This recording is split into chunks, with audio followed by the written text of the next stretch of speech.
A provision of the Affordable Care Act that requires employers to provide insurance has caught an unexpected group of organizations, volunteer fire departments.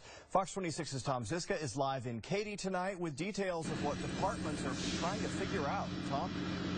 They are trying to figure it out, Don. The Labor Department says volunteers are exactly what they sound like, people who donate their time. But where the Affordable Care Act is concerned, the IRS classifies those people, those very people, as employees entitled to health care from the departments they help. It does not take advanced math to imagine it would be tough to afford for some departments.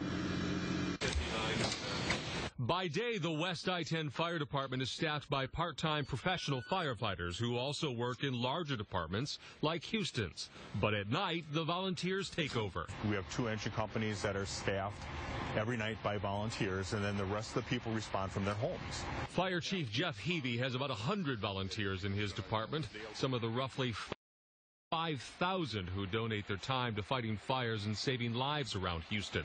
Across Texas, more than 85% of fire departments rely on volunteers. The IRS interpretation that those people qualify as employees under the Affordable Care Act could put a lot of departments in a financial bind. At West I-10, the best-case scenario would be a doubling of their insurance costs. Now, that doesn't mean that every one of them has to have insurance, because most of our volunteers here are working other jobs. So where there's an assumption that with some of those jobs that they're getting benefits through their employers. But even that argument is complicated. If a volunteer is entitled to insurance from an employer and the department, who pays? A lot of questions, and the International Association of Fire Chiefs has asked for answers. In a letter to the IRS, the IAFC has asked the agency to exclude volunteer firefighters from health care consideration. Without it, the letter warns some departments could be forced to close or curtail their emergency response. Back at West I-10, Chief Heavey does not seem a man prone to worrying. Running the department is already a balancing act of money and resources. He's just eager to know what people he's got to factor in his bottom line. You know, I can't say that it'd be catastrophic. I don't really know until I see the interpretation and get the numbers. I'm going to sit back and be patient.